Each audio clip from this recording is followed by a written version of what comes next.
I'm Matt Williamson. What's going on? At Williamson NFL. Recording this, just got home a couple minutes ago. After day 3 of OTAs, we've got 1 week in the books. If you don't know, we're also going to do that Tuesday, Wednesday, Thursday of the following week.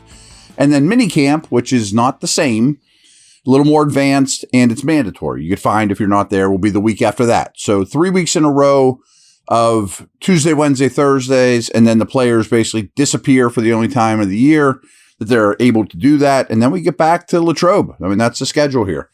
So just a few observations from these 3 days. First of all, today, weather was awesome. Unlike yesterday, there was a lot. It was very spirited. I mean, you could just tell that the younger guys were starting to get it. The speed was a little bit better, less clunky, more team stuff. You know, like it was more footballish than intro to football, you know, today. So that was a good sign just as a overall feel.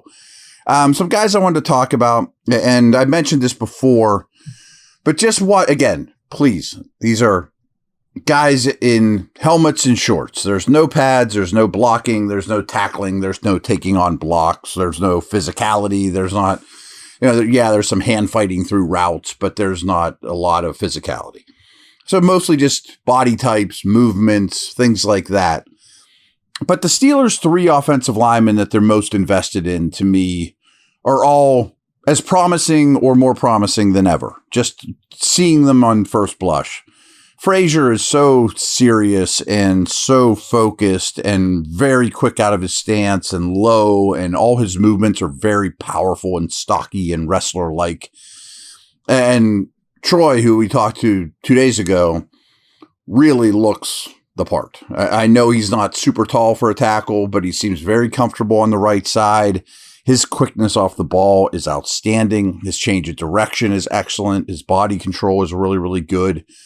And I didn't realize this, but Dale pointed it out because I guess he just spoke to Broderick Jones, that he lost a lot of weight this offseason.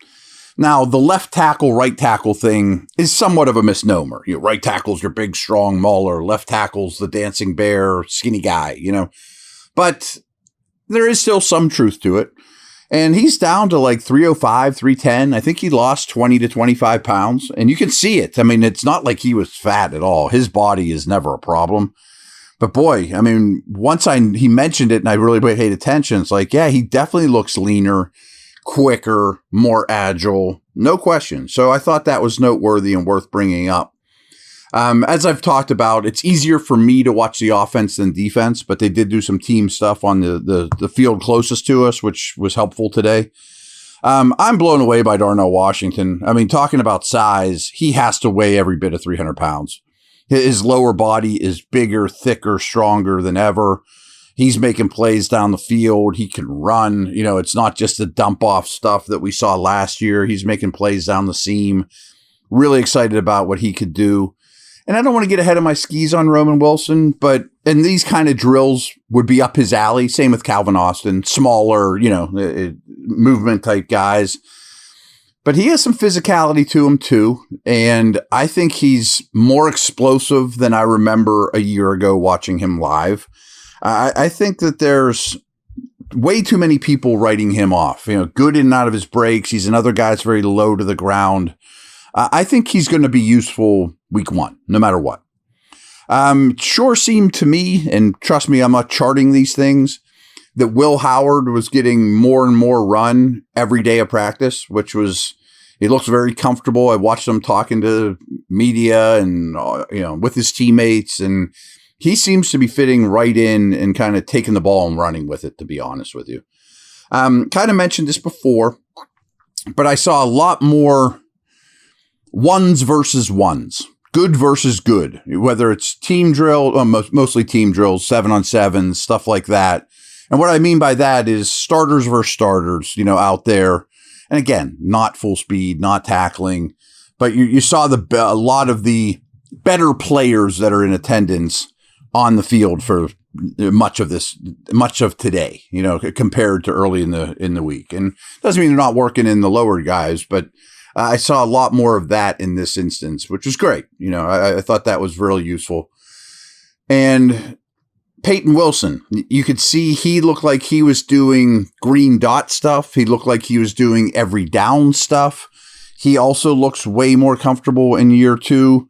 Looks like someone that might rarely come off the field just on these early indicators. Wonderful. So that's exactly what you want to see from him too.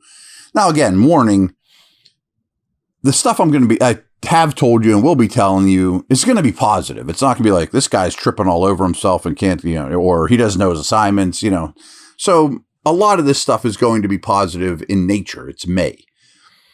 Harmon, we have not talked a lot about him, about seeing him on the field in person. I think he's working on his lower body. I've kind of mentioned that I thought he was a little top heavy as a prospect.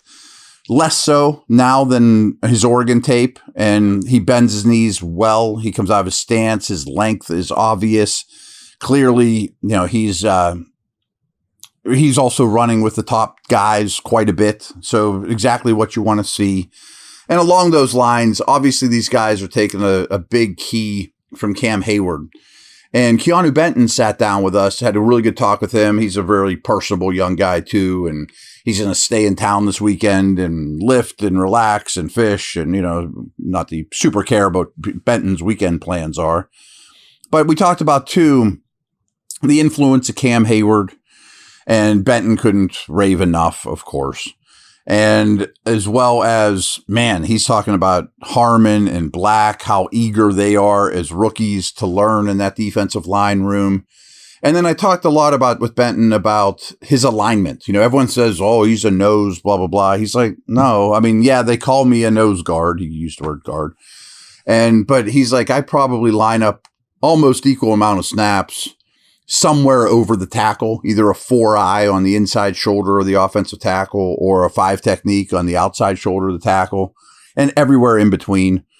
So he even joked, he's like, maybe I'll even do stand-up stuff outside the tight end, so to pigeonhole him as a nose tackle or is really a misnomer. I mean, we referenced like Casey Hampton.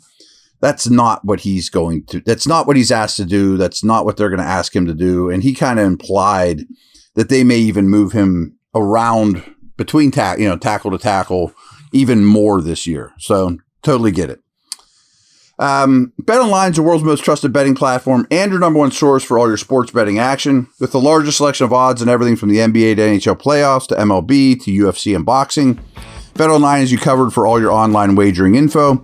In between games, head over to BetOnline Casino with all the top Vegas-style games, including poker and live casino. BetOnline, the game starts here.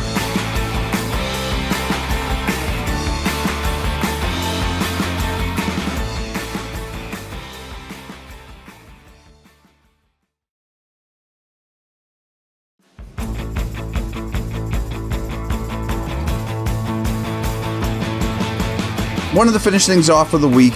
I told you I've been playing around with the advanced Pro Football Focus database. And just a couple things I threw out on Twitter yesterday that I thought were noteworthy and worth repeating to you guys. But some stats that aren't as easy to find. Forced fumbles last year. It probably doesn't shock you that TJ Watt, who, by the way, is still as good as ever, and this confirms that, TJ Watt had 9 forced fumbles last year. 9. Second best was Zach Bond of the Eagles, who was an all-pro stud off-the-ball linebacker, with 6. I mean, so he had 50% more than who number 2 is on the list. And 6 is a ton, let alone 9. In third place were 5 players tied with 4 forced fumbles. So if you have 4 forced fumbles, you're in third place. And Watt had more than double that. Now, one of those players that was tied with 4 forced fumbles, Nick Herbig. Remember the Edge conversation from earlier in the week? It's a really, really good group. Last couple little nuggets I have that I stole off Pro Football Focus's database that are very Steeler related and in a good way. Quarterback hits. Now, that's just how many times did you put the quarterback on his back, but not a sack? Ball comes out, hit the quarterback. So the sacks do not count for this. So if you had 16 sacks, you don't get 16 plus your hits. You see what I'm saying? So Zach Allen of the Broncos, a vastly underrated player, had a tremendous season. He had 32 quarterback hits. And D tackles have a little bit of an advantage here because they just have a shorter path to the quarterback. You'll see D tackles normally at the top of this list more so than edge guys. But Karlaftis, who is an edge guy for the Chiefs, he had 29. That was second. And your buddy TJ Watt was third with 21. 21 quarterback hits in addition to his sacks and pressures and all that stuff too. Once again, he is not a declining player. Last thing I got for you, which has really become a trend over the last couple years, is batted passes. The Steelers are the best team in the league at batting passes down at the line of scrimmage. 2 years ago, they were second in the league. This past year, they were first. And led by, you guessed it, Cam Hayward. Batted passes at the line of scrimmage. These aren't past defenses, like a corner. These are at the line of scrimmage, batting down the pass. Cam had 10 of them last year. 10. That's a ton. And second place, Jalen Carter, superstar for the Eagles, and Khalil Mack with 7.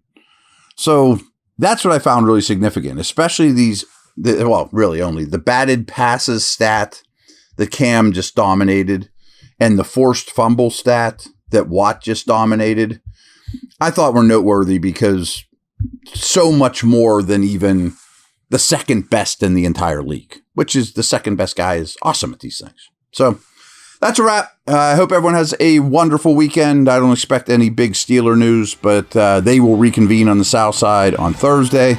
I'll get you a couple podcasts before that, and we'll see where we go from there. All right, take care.